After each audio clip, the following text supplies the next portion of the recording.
Hi guys, it's Kristen DeBruycker here. Okay, hopefully we will not have technical difficulties today. So if you are signing in, you guys get ready to start the class. Make sure that you write a comment so I know who you are and where you're coming from to watch today. So on Monday I did a kids jiu-jitsu class. It went really, really well. I had awesome good turnout for that. A lot of my old kiddos. So if you're, a former student of mine from when I was teaching in Herndon, Virginia, or if you've done a seminar with me, or if you've never done a class with me, this is going to be a lot of fun for everyone. So the big thing today is that we're going to be doing mostly solo drills. And if you guys can't figure it out already, I'm a big proponent of the solo drill.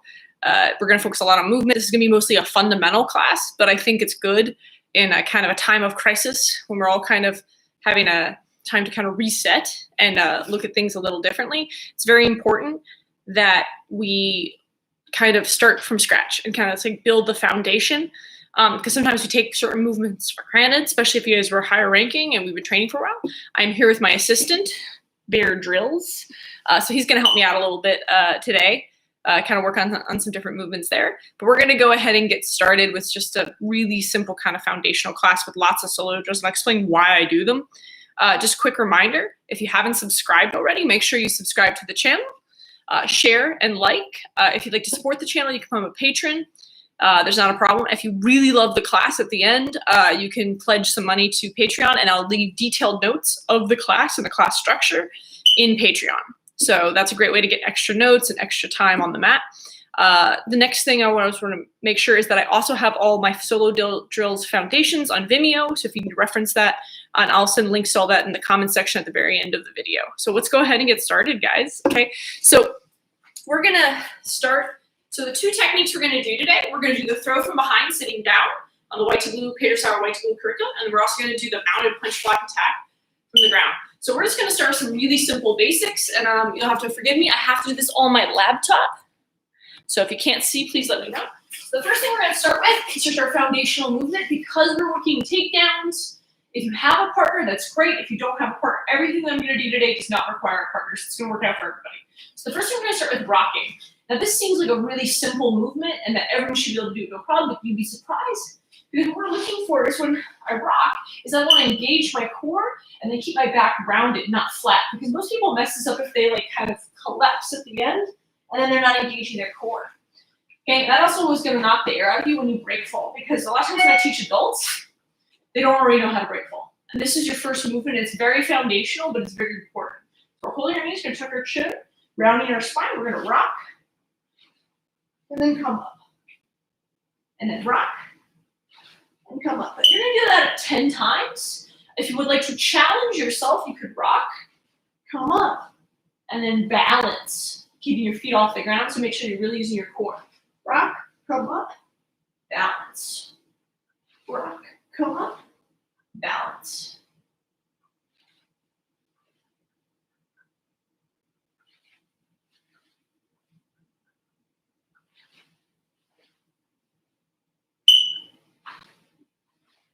Nine. And 10. Okay. By the way, if you haven't checked in the comment section, if you're doing the class, please like the video and comment so I know who's here. Okay, so that was our first foundational move, which is our rock.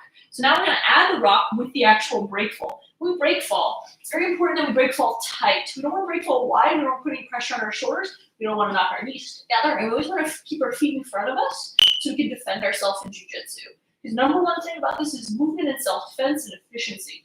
So I'm going to rock back, and when my shoulders touch, I'm going to slap the ground, and then come up.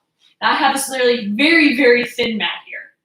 Whatever you have at home, you don't have to slap it hard. Just as soon as your shoulders touch, but I'm not reaching out to the ground.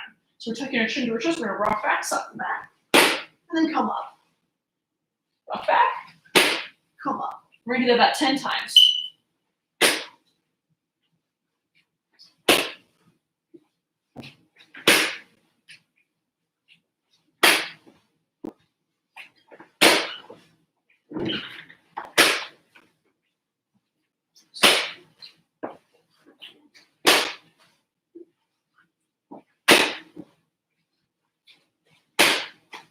Once you've done 10 of those, now we're going to do our side break falls. Now our side break falls, I like to, this is the one that usually for like rolling out of throw or we fall to our side. Because we don't want to fall flat on our back. If we can avoid it, our side would be better. So when I fall to the side, all I'm going to do, my leg now, is I'm going to have one leg bent, the other leg extended. I'm going to turn to my side, slap.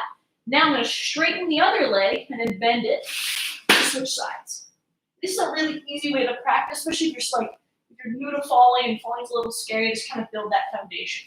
So slap, and then slap, slap, and slap.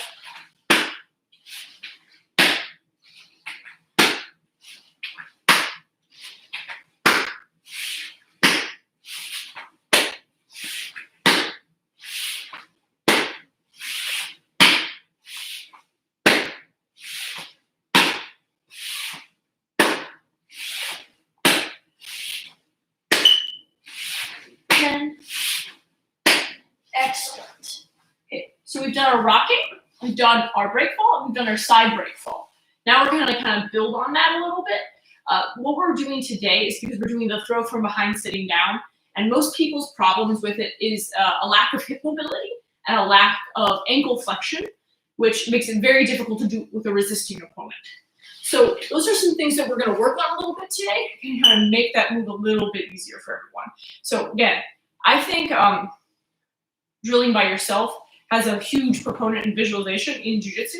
You see Thai boxers do it all the time with Muay Thai or boxers. They always shadow box. But I think in Jiu-Jitsu sometimes, we like that tactile stimulation, so it is very difficult to visualize. So I would like you to try your best. So we're going to stretch a little bit, and then we're going to move into that. So our first stretch, we're just going to go ahead and push, get our knees underneath our hips. We're going to use our hands. We're going to push our hips up high. What we're looking for is a spinal extension, kind of almost like a bear crawl position. I'm going to keep my spine straight. Now I'm going to pedal out my feet. One leg, then the other leg. One leg, then the other leg. So I have really tight calves too. So this is something that can just kind of help work. Warming up before I do any sort of like movement in Jiu-Jitsu, I usually work on this.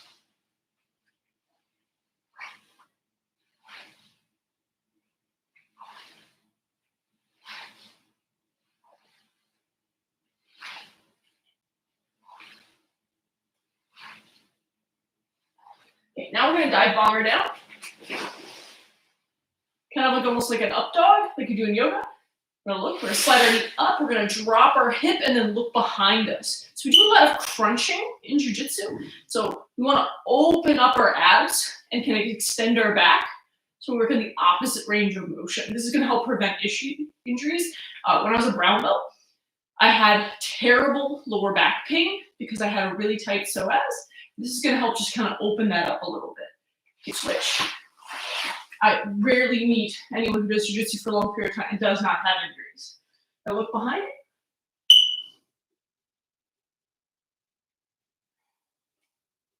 Now we're going to push back. Really kind of sink into our hips and extend our arms, kind of really stretching out the lats here. Now we're going to walk our hands over to one side, stack our hands on top of each other, and then kind of sink into the opposite hip. Really breathing through our ribs to stretch our lats.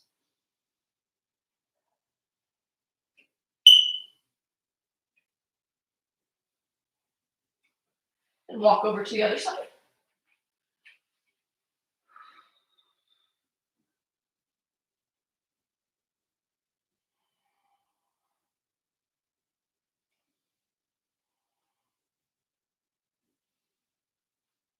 Walk back over to the middle. And this is very similar to our base position and mount. So this is very important that you're kind of extending your fingers, not making little TPs with your hands, making sure that you're practicing good base, really sinking into your hips.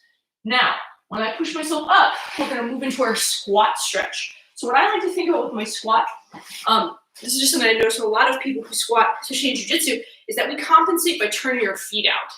Okay, that usually means that you're not engaging your hips enough. So I want you to think about like your feet are on dishes, and I'm going to drive my knees out towards my pinky toes, and my feet are on dinner plates. Now I'm going to sink my hips back and get as low as I can. But notice I'm not compensating by turning my feet out. Now I use my elbows to push my knees out. For any of you guys who have a home gym or simple weights, I have kettlebells. You can even use a kettlebell to counterbalance, okay, just to kind of help you kind of counterbalance this position and just stretch. Now, if you want to work on your ankle flexion, I'm going to sink onto one foot and then sink into the other foot. And that's going to help kind of work on that ankle flexion a little bit. Just making sure, because for me, that's my problem. Kind of flexing that ankle a little bit more, one side, then the other side.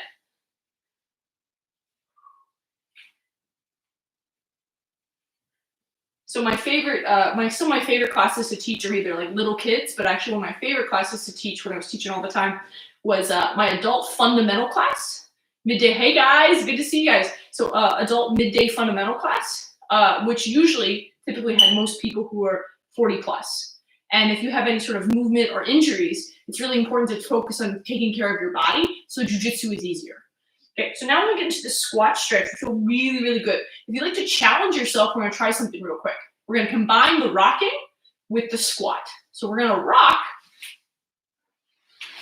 and then try to come up into a squat. See, I couldn't quite do it. Sometimes I have it, sometimes I don't.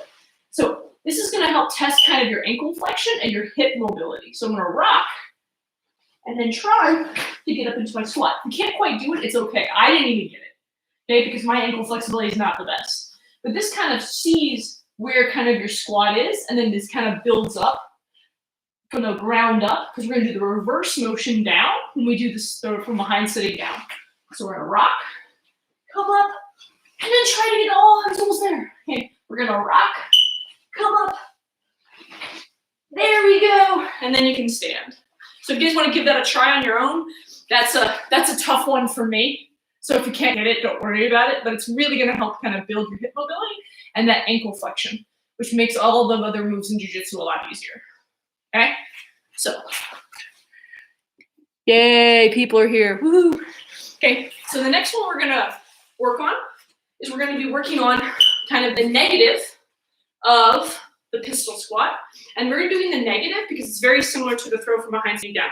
So the way we're gonna do it is we're gonna add a rock to it, and it's gonna turn into a break fall. So we're gonna get into one leg, balance. I'm gonna go as low as I can and as slow as I can.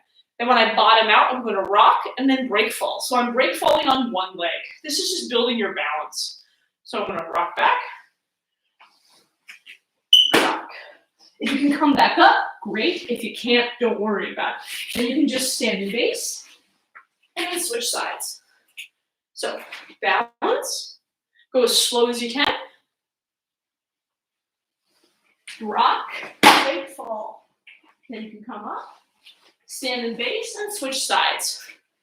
Leg up, bottom out. So we're gonna low, low, low, low, low, slow, slow, slow, slow, slow. Rock, break fall. Stand in base, switch sides. Leg up.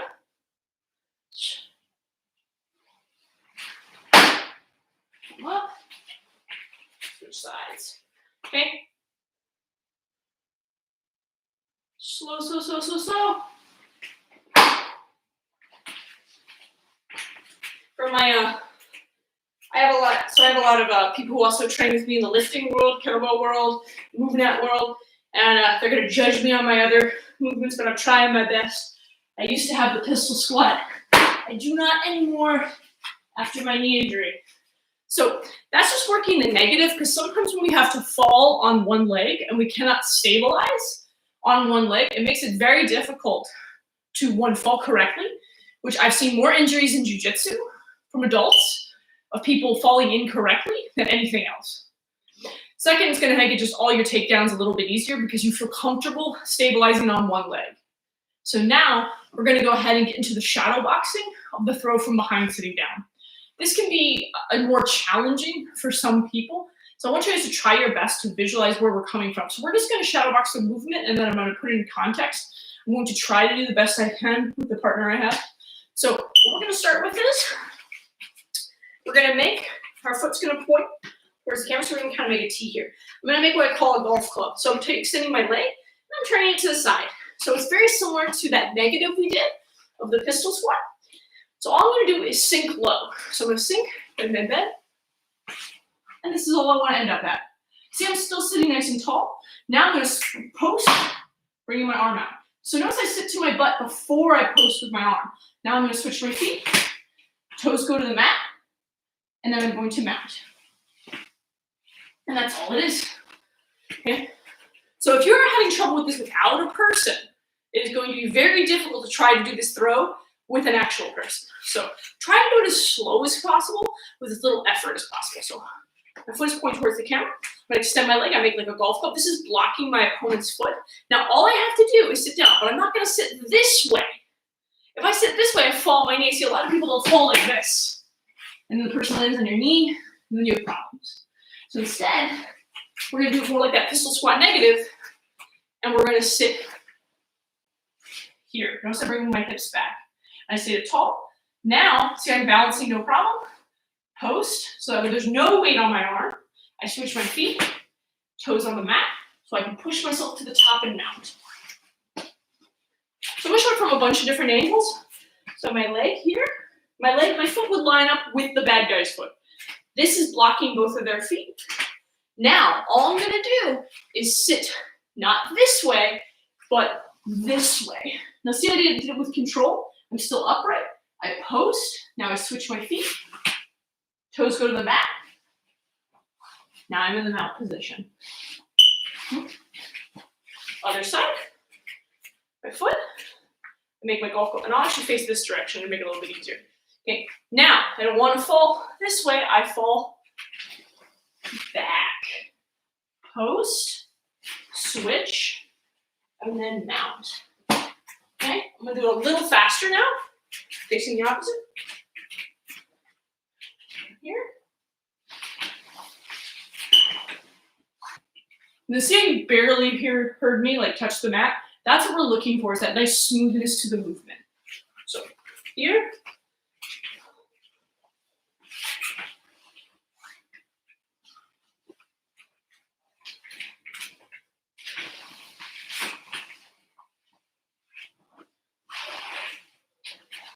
Do about 2 more, and then we're going to go talk about context.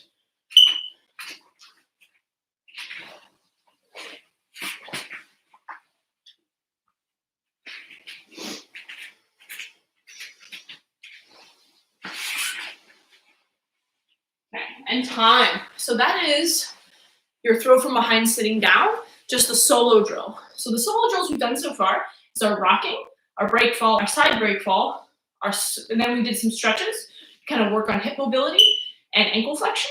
And then we worked on our pistol squat negative to a rocking break fall. And we did that, just kind of work on stabilization. And that's more like skill work. Then we shadow box the move by doing the throw from behind, sitting down. That is a great solo drill. It's actually one of my favorite ways to practice the move. I usually can get 5-year-olds to do that one. So that one is very important to make sure that you rep that out and feel really comfortable and that you're not falling. Because the moment you add resistance with another person on top of you, that's where the chance for injury goes up. So we're going to talk about context now. So the context now, at least in the Pedro Sauer white and blue curriculum, is this is the context of the T position. Now it's referred to as the T position because you make a T. I am the top of the T, and the bad guy is the bottom of the T. So I am flanking my opponent. Now how you get there could, you could do that by initiating the clinch. You could do that by defending yourself against punches and then going to the clinch. So it depends on the context. But we're just going to start from that position. So you're going to try your best to visualize, but I'll try to do it on bear drills over here so everyone can see. So what I do is that I want to bite the arm first, and I really want to make sure that I'm biting the person's arm in my armpit so they can't pull it out. I cup the elbow. Then I'm going to step all the way underneath. We go underneath the bad guy's armpit, take a big step until basically their legs are between my legs. So they would be facing this direction, grabbing the arm, grabbing the hip, and then listening to the heart. Now I'm going to line up my feet with their feet. Now I extend the leg to block both of their legs. Now everything else is the same. Sitting back, posting, and then I keep their arm to pull myself up to the mount. So I don't let go of their arm in this throw, so that way I can kind of hitchhike my way to the top. Okay, one more time. So I'm biting their arm, okay, to make sure that they can't pull out, and I'm cupping the elbow. This is very important that I get a good squeeze here. Now I go underneath their arm like an underhook, a big step until I get that shoulder connection, grab the hip, listen to the heart. So their feet would be between my feet. So I'm the top of the T, they're the bottom of the T. I line up my feet with their feet. I block both of their legs. Now I'm going to sit back, and I pull their hip when I do that. That gives me the ability to post. I keep their arm, and then come to the top. In my kids' class, we used to call this the Griffin because I had a kid who is now a blue belt, who's now 16 and is a blue belt, who used to pull it off in competition. So it's a very simple takedown, but it's very effective and it has a high percentage of success. And you don't have to be a great wrestler to do it. So I'm gonna try it with Bear drills over here, see how it looks. So I made him a purple belt though, so it's good. He's wearing a blue gi. So I'm grabbing the arm, and then I'm gonna take a big step and go underneath this arm. So see how his feet are between my feet? Now I block, I line up both of these.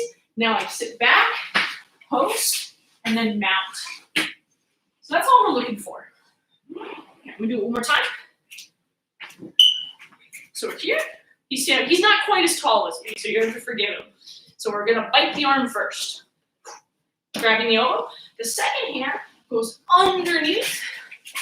I grab the hip, listen to the heart. Now I line up my feet with his feet. I block. Now I sit back, post, and then mount.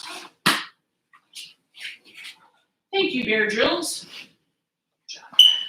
So if you have any questions about the throw from behind sitting down, the T position, or any of the solo drills we've done so far, please write in the comment section. If you don't have any questions, we're going to move on to our ground position. So I'm going to do one move from standing for this fundamental class, and then one to two moves on the ground. So if you have any questions, by all means, please write in the comment section. If not, we're going to just keep moving. I will take that as an overwhelming silent no questions. So excellent. So if anyone was around, I taught a kids Jiu-Jitsu class that was about a half an hour long on Monday. And there we did all mount because it's easier for, especially getting your kids to focus on one position. And we focused on probably my favorite escape to teach, which is the UPA. And I'm going to try to not go in too much detail, but because you guys are adults, I'm going to give you as much as I can. So the big thing is, I think this is an underrated escape, especially by high-level guys. And I had a wonderful instructor who left a huge impression on me, his name is Professor Jim Kelly out of Cincinnati, Ohio. He's a fantastic instructor. I would highly recommend training with him. And when I was a blue belt, he taught an hour-long class on the UPA. And then I realized I was doing it wrong. So I will try to give you some of the tips that he showed me, and hopefully that works for you guys. So the first thing we're going to work on is our hip bridge. This is where there's a black belt that I even worked with, and he's like, oh, I didn't know you do it like that. Because most people are engaging the wrong parts of their body. So when people hip bridge in jiu-jitsu, I see a lot of guys still using their lower back. We really want to engage our posterior chain here and drive from the floor. So getting my feet as close to my hips as possible, my elbows in. I'm still thinking about shadow boxing. I'm going to do my hip bridge, and I want to bridge as high as I can. But I'm using my butt and my hamstrings dragging from the ground. I'm not using my back. If you're using your back, that's how you're going to get hurt when you have a heavy person on top of you. Okay, so let's use our legs. So we're walking our legs. So you're going to push up and then back down. Push up and then back down. You're going to do that about 10 times. This is your hip bridge.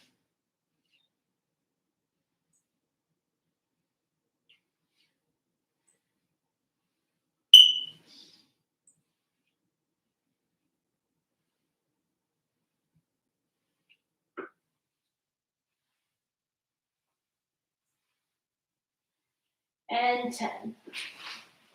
Okay, so that should like warm up, your legs. We should be pretty warm with that. The next thing we're going to be, oh my goodness, it's Adam Miller. Why is he here? What am I going to show you, Adam? Thank you so much for joining. So now that we worked on the hip bridge, now we're going to be working on the UPA. Now the biggest thing that's made a huge difference for me is moving my head off center line. You'll notice that most people, they try to bridge like on their shoulder. And what that creates is friction with the ground. Okay? And so you lose travel. So we want to basically access as much travel as possible and create as much leverage as possible. So we're going to go ahead and have our feet on the ground. I'm going to move my head off center line. Now I'm going to turn a little bit so everyone can see what I mean. So what I mean is my head is going to go from here to here. I'm just moving my head. That's it. You can even crunch your body. I've heard Master Sauer say that as well. So moving my head off of center line. So once I move my head off of center line, look at all this space. This is the space I want to access for my upa. So I move my head off of center line. So instead of going over my shoulder now, I'm going to imagine like I'm just going to make my neck touch the ground, bridging up higher. So this gives me a better angle. So it's more a diagonal and less of this is sideways. This is what we're looking for. You'll notice also my feet stay on the ground. Driving from our posterior chain is like our strongest movement for my lifters out there. If you deadlift, oh, thank you, Adam. I really appreciate that. If you ever deadlift or anything like that, that is our strongest movement, is pushing off of the ground. So we want to access that. So we're moving our head off of center, bridging up. Almost going to bridge the mat, make the neck touch the mat. Notice my knees point, so my feet always follow my hips. So I'm going to touch the mat, come back. Move my head off of center line on the other side. Okay, bridge. On that diagonal line, come back. Move my head off of center line. Come back. Move my head off of center line. Come back. So that's what we're looking for. I still do these today. I think it's one of the best movements that you can do, and it's going to help you so much with your escapes, and then just building that good muscle memory. So moving our head. I want you to do about 10 each side. If you have any questions, by all means, write in the comment section. And I'm going to show it from a couple different angles, so that way everyone can see it.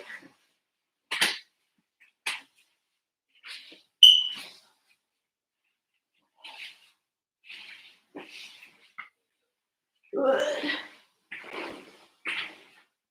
So moving my head, bridging between the space between my head and my shoulder.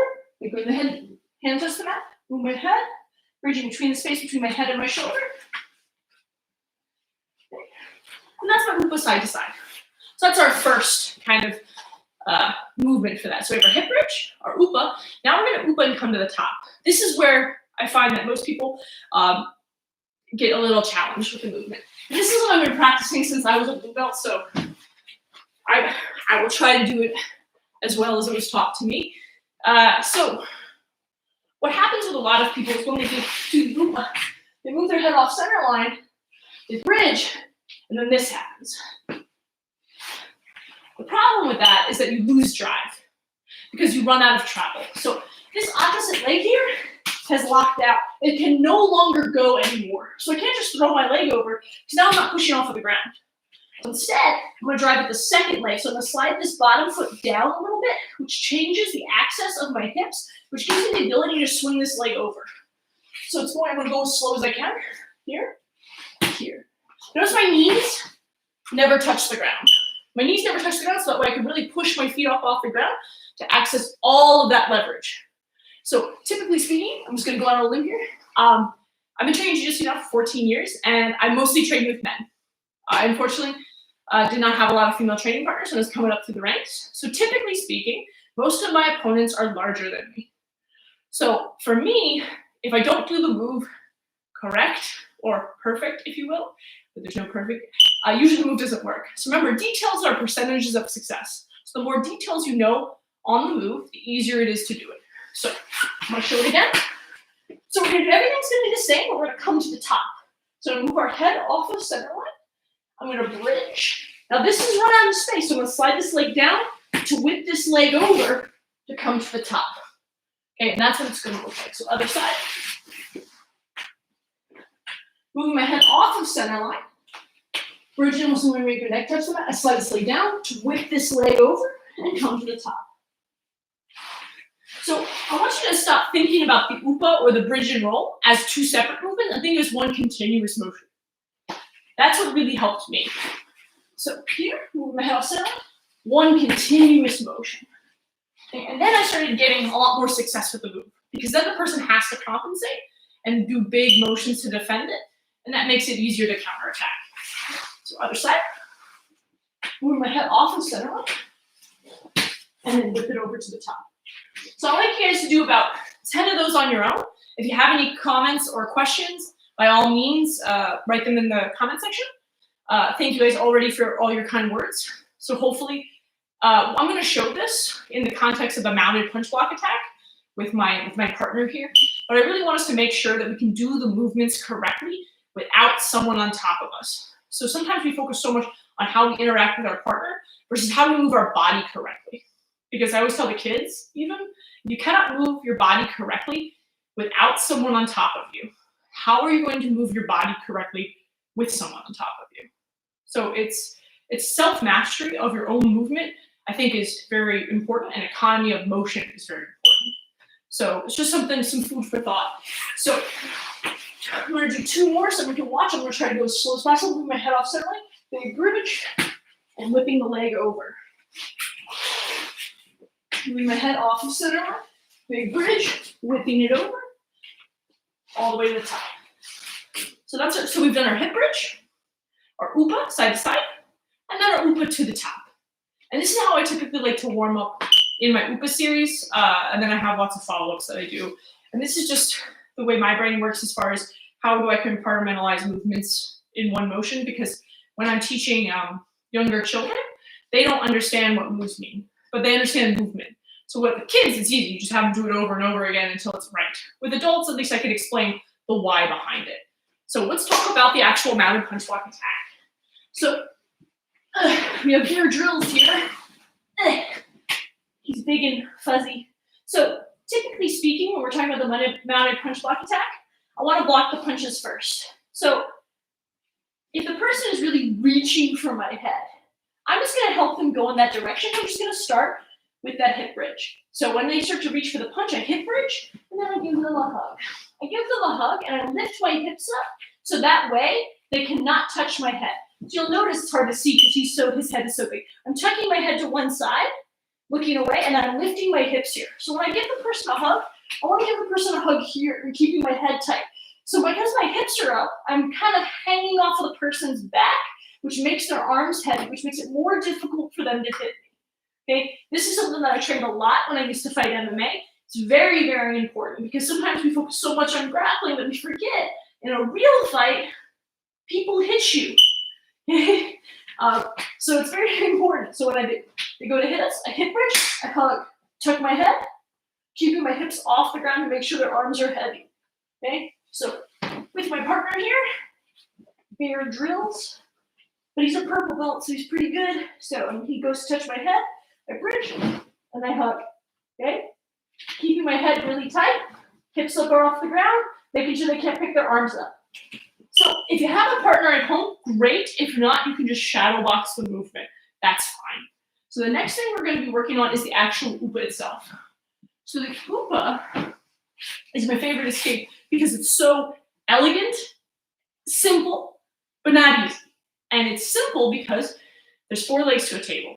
Cut off 2 of the legs of the table. What happens to the table? It falls down.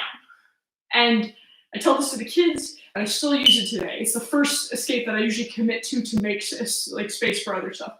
And typically speaking, with the uneducated opponents, they don't know about it.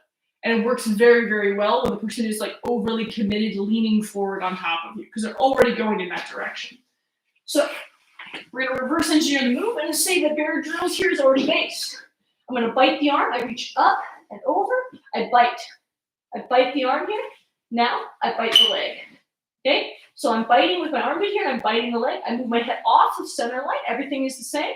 I'm going to do my big move up and then come to the top. So everything that we've done is exactly the same. Now I'm just doing it with a partner. Okay? So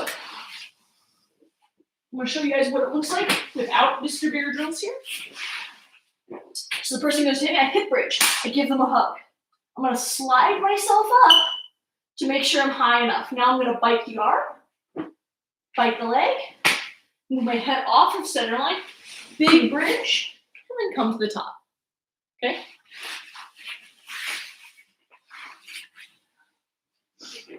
One more time. Hip bridge, hug. Grab the shoulders, slide yourself up. I bite, move my head off of center line, big bridge, and then come to the top. Okay? Still trying to change the moves you've already done.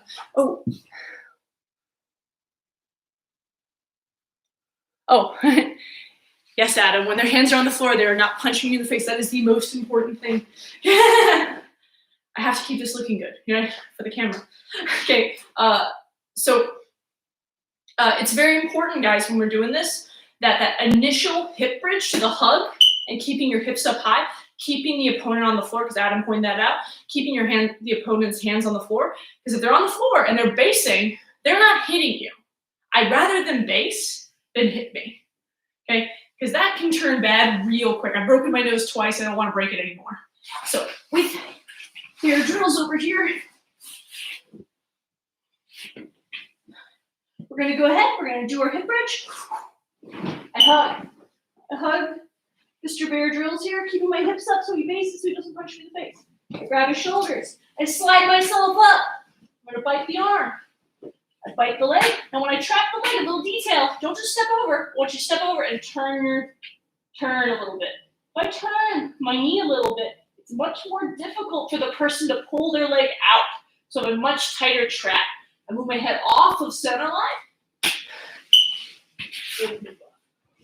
This is self-defense, trapping the arms, making sure that they don't hit me. Okay. This is one of my favorite moves I actually teach in my women's self-defense seminars. And that's something that I really enjoy. So, because I think it's a very empowering move to be on the bottom and then end up on top. It's something that I love when I teach it to kids and women. It's very, very empowering. So, because we did such good with time, going through kind of all the techniques today, I'm going to show one that I think is really good to, if you have kids, if you have a wife or a girlfriend or a woman that's close to you in your life and you want to give them a really good self-defense technique. This is something that I love to share. It's when the hands are pinned. And I use this all the time because that's like the typical like bullying thing. Got your arms pinned, like, ooh, I'm going to hawk a loogie in your face. I see this all the time with kids. But also for women, it's terrifying to have your arms pinned. So this is something that I've been working on. But I'm sure anyone who's familiar with, who's done any sort of time in women's self-defense understands why this is so important. So everything's going to be the same except for the initial. So when the arms are pinned, all their weight is on my arms. So I know that. So what I'm going to do is I slide myself up to kind of bring their base lower. Now I'm going to hip bridge, and then I just karate chop my hands low at the same time. Here. Once that happens, I hug, and then everything else is the same. Slide up, bite, trap. When I trap, I'm going to turn my knee to make everything nice and tight to the little base. Big Goop Up, and come to the top. Okay, so my arms are pinned. I want to make sure, okay, that I'm protecting my face too, so because when they fall, they're going to fall hard, so I'll turn my face to the side. So now I'm going to slide. Now I'm going to hip bridge up as I chop my arms down. Here, hug. Remember, when I hug, I want to turn my head to the side and keep my hips up. I reach up, I bite the arm, I bite the leg, I turn, moving my head off the center line, big bridge, all the way to the top. So I just wanted to show that variation because, like I said, I think it's really important when you're talking about real self-defense, especially for like women. Something I'm very passionate about now is teaching women and empowering them to realize that anyone can do this. That's what's great about the UPA. You think it's a strength-based move, but it's not. And the more you practice it as a solo drill on your own, you get confidence, you get that fluidity of motion, that economy of motion. Your confidence is going to go through the roof with it. I remember I used to think that I couldn't move by anyone, especially anyone bigger than me. And now it's like one of my favorite escapes. I still use it to this day. So we are about 40 minutes in, and I figure that this is a great time to field questions. So if you guys haven't hit the thumbs up button, please, by all means, please like, share, and subscribe if you want updates. If you'd like to support the channel, you can support the channel by becoming a patron on Patreon. There's a 1 month pledge, a $5 a month pledge, and then there's a $10 a month pledge. And you get like certain perks with all of those. So I will also have detailed notes for all of the classes, the YouTube live classes in Patreon. So that's an advantage of being a patron under that. So, John, could you talk more about when you ride your hip bridge or ride the hip bridge and go into high mount? Okay, so that's a great question. So I'm going to address this right away before moving to anything else. So people who usually ride the hip bridge are who are leaning back, right? Is that typical, John? So when people are riding the hip bridge, I know exactly. So for those guys who don't know what John is saying, John means people ride the hip bridge and lean back. So there's two things that I do. If they ride the hip bridge and they lean back, or they ride into high mount. So this is something that I do. It's not going to sound glamorous, but it's something I still use. So what you're going to do is, in the kids class, I say just wiggle, but it's actually what we call a shoulder walk. So when people try to squeeze their knees and they ride into high mount, what I want to do is try to get my elbows back down.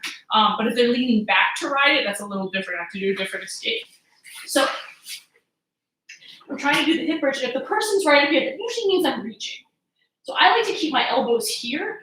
I don't reach up and grab the person until I see them start to base. If I reach up, because I don't reach up like this and grab and pull the person down when I hip bridge. I like to keep my elbows down to keep their thighs in the same place, so that way they're right over my pelvis. So I have a really strong position here. And I usually time it with their leaning forward, okay, to hit me. If they're leaning back and kind of gaming the game and leaning back to hit, then I do a different escape where I kind of hold them there and then shrimp away. So, but if they're going into high mount, and this does happen, that my number one escape is putting a little bit of pressure down. Now I'm going to go ahead and I'm going to shoulder walk down, down, down, down, and I keep doing it. I keep shoulder walking until I get my elbows back in place and then I reset the move. So if I do end up in high mount, I bring my elbows down. I'm going to lift my hips up a little bit. Now I'm going to shoulder walk. Shoulder, shoulder, shoulder, shoulder, until I can get my elbows back down. Because if he's on top of me like this, I'm going to try my best because this is all I got. Okay? They're in high mount here. My goal is to shoulder walk to get them back over my hips. Because once I get them back over my hips, I have access to the upa again. But if they're leaning back, kind of like this, then you want to do a different escape because you want to go in the opposite direction. So if they're leaning back this way, you shrimp that way while holding them in place. That's going to be a different escape. So John, I hope that answered your question sufficiently.